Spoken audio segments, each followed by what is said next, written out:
क्या आप भी रातों को ये सोचते रहते हैं, क्या मेरी शादी लव होनी चाहिए या अरेंज होनी चाहिए? या फिर आपके मन में आता है, क्या अरेंज मेरे लिए ज्यादा अच्छी है, ज्यादा बेहतर है? आज मैं आपकी जन्म कुंडली के सबसे गहरे और रहस्यमय सीक्रेट्स को खोल दूंगा। क्या खोल दूंगा? 7वें भाव में कौन बैठा है? राहु का आगमन हो गया है, जो कि स्पार्क देता है अनकन्वेंशनल मैरिजेस की तरफ। बनाम जुपिटर के, जिसका एस्पेक्ट अगर पड़ जाए तो वो ब्लेस कर देता है एक अच्छी मैरिज। हो सकता है कि अरेंज मैरिज को, जो कि देती है स्टेबिलिटी, फैमिली अप्रूवल्स और शांति के साथ। और हाँ, इस सफर को और भी थ्रिलिंग बना देंगे रियल लाइफ व्यूअर एग्जाम्पल्स के साथ। जी हाँ, इसलिए बने रहिए मेरे साथ और कमेंट बॉक्स का प्रयोग करते रहिए। नमस्ते थ्रिल सीकर्स, स्वागत है इस सीरीज के दूसरे blockbuster episode, love versus arrange marriage, spotting the science in your birth chart. तो शुरुआत करते हैं एक कॉस्मिक यानी कि प्लैनेटरी वॉर की, एक युद्ध की, लव मैरिज बनाम अरेंज्ड मैरिज की। आपके चार्ट में कौन जीत रहा है? याद रखिएगा, 7वां भाव है विवाह का बैटलफील्ड। यहां बैठे ग्रह तय करते हैं आपकी शादी दिल की पसंद से होगी या परिवार की पसंद से होगी। अगर राहु या केतु 7वें भाव में होते हैं तो ये एक क्लियर इंडिकेशन या संकेत है लव मैरिज होने का। जी हां, लेकिन ये एक ही नहीं है या ओनली नहीं है। ऐसे लोग अक्सर बाउंड्रीज तोड़ देते हैं, परंपराओं से बाहर निकलते हैं और दिल की सुनते ही सुनते हैं। ये लव स्टोरीज बॉलीवुड जैसी होती हैं, जिद होती है, जुनून होता है और एक रेबिलियस टोन होती है इनके अंदर भरी हुई। लेकिन अगर जुपिटर या सैटर्न का एस्पेक्ट 7th हाउस पे पड़ जाता है तो पिक्चर बदल जाती है। यहां विवाह परिवार की इच्छा से हो सकता है, अरेंज मैरिज इसको कहते हैं, जो कि स्टेबिलिटी की तरफ हो सकती है और लंबे समय तक टिकने की गारंटी भी बन सकती है। आइए सस्पेंस बढ़ा देते हैं। क्या आपकी कुंडली लव के लिए स्क्रीम कर रही है या अरेंज के लिए नज कर रही है? जवाब छुपा हुआ है आप ही के चार्ट में। आइए खोलते हैं उसको, साइड में खोल के रख लीजिए, क्योंकि बहुत सारी बातें बताऊंगा और आप उसको बहुत आराम से पढ़ पाएंगे। तो अब आते हैं असली थ्रिल पर, प्लैनेटरी कॉम्बिनेशंस पे आते हैं। पहला कॉम्बो, राहु इन 7th। ये ग्रह आपको खींचता है अलग कल्चर के लिए, अलग बैकग्राउंड के लिए, या कभी कभी फॉरेन पार्टनर की ओर भी लेके जा सकता है। इसमें रिलेशनशिप्स अनकन्वेंशनल हो सकते हैं और अक्सर प्यार शादी तक पहुंच ही जाता है। लेकिन अगर राहु के साथ शुक्र यानी कि वीनस भी बैठा हुआ है तो अट्रैक्शन और इंटेंस हो जाती है, लेकिन साथ साथ चैलेंजेस भी बढ़ जाते हैं। दूसरा कॉम्बो है Jupiter aspect on the 7th house.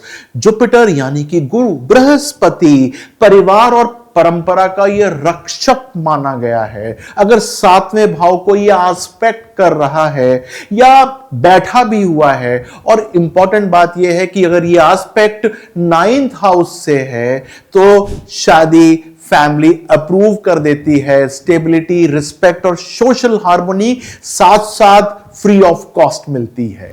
तीसरा कॉम्बिनेशन है moon in the 5th house with Mars. ये इंस्टेंट अट्रैक्शन दिखाता है, पहली नजर का प्यार। लेकिन ध्यान रहे, ऐसी प्लेसमेंट अक्सर अरेंज्ड को दूर धकेल देती हैं। अब सस्पेंस आप पर है। क्या आपकी कुंडली में राहु 7th हाउस को छेड़ रहा है, जो प्यार को बुलाता है और फिर अरेंज मैरिज से दूर धकेल देता है? या जुपिटर है जो आपको अरेंज मैरिज की ओर धकेल रहा है? कमेंट जरूर करके लिखिएगा कि 7th हाउस के अंदर कौन से ग्रह की प्लेसमेंट है और कौन सा ग्रह उसको इन्फ्लुएंस कर रहा है। अब आते हैं सबसे दिलचस्प हिस्से पर, रियल लाइफ एग्जाम्पल। पहला केस बताता हूं।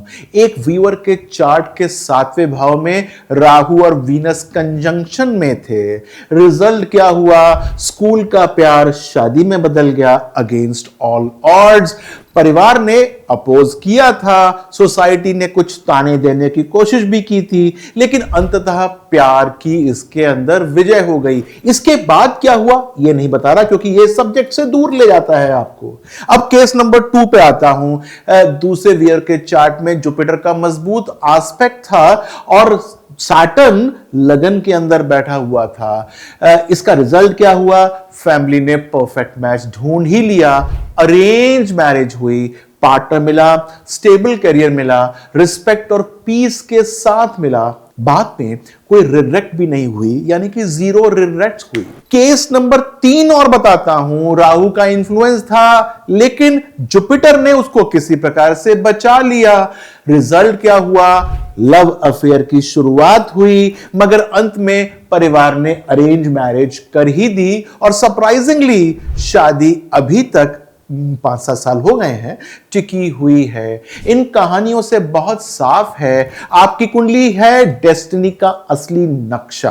अपना चार्ट डिटेल कमेंट्स में लिख दीजिएगा, हो सकता है अगली बार मैं आपकी ही कहानी पढ़ना आरंभ कर दूं। तो भाई आपके चार्ट्स के ऊपर बहुत कुछ डिपेंड करता है। राहु की क्या पोजीशन है, केतु की क्या पोजीशन है, कौन सा ग्रह कौन सी चॉइस की तरफ आपको धकेल रहा है। इसके अंदर 2nd house, 5th house, 7th house, 8th house, 9th house का इंटरप्ले होता है। भाई यहीं से तो पता चलता है कि परिवार की पसंद चलेगी या चलेगी आपकी पसंद। D9 चार्ट भी पढ़ना पड़ता है, दशा पढ़नी पड़ती है, पीरियड्स की टाइमिंग तय करती है किस एज के ऊपर प्यार होगा, रोमांस होगा और किस एज पर शादी हो जाएगी। कभी कभी रेमेडीज से भी बहुत अच्छा फर्क पड़ता है, यानी कि हम जो है यदि भ्रमित हैं, यानी कि एक गलत पाथ की ओर चल रहे हैं, तो हमको वो रेमेडीज करने से भी लाभ मिलता है। रेमेडीज आप नॉर्मल नहीं करते हैं, वो आपके चार्ट के ऊपर डिपेंडेंट होती है। कौन से ग्रह को हमको बलिष्ठ करना है, कौन से ग्रह को हमको हल्का करना है, यानी कि हमको मैलेफिक ग्रह को हल्का करना होता है।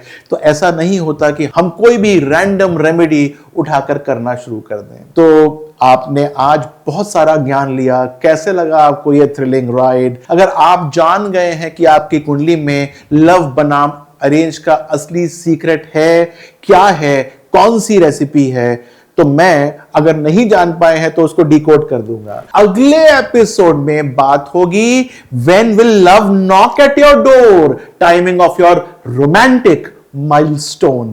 बिलीव मी, इसको मिस मत कीजिएगा, क्योंकि ये आपके लिए बहुत बहुत इंपॉर्टेंट होगा। तो अभी आपको करना क्या होगा? लाइक बटन दबाना होगा, चैनल सब्सक्राइब करना होगा और कमेंट में लिख जरूर दीजिएगा क्या मेरी शादी लव होगी या अरेंज होगी। और हां, बेल आइकन भी जरूर दबा दीजिएगा। आप दबाते नहीं हैं, इस कारण से मेरे नए एपिसोड्स कब आ रहे हैं आपको पता नहीं चलते हैं। इंस्टाग्राम पे आप मुझे फॉलो कर रहे हैं, मत भूलिएगा, क्योंकि वहां पर एक अलग रेसिपी के साथ मैं रोज कुछ ना कुछ आपको वहां बताता हूं। वहां मुझसे अलग तरीके से मिलिएगा, आपको पर्सनल टिप्स मिलती हैं।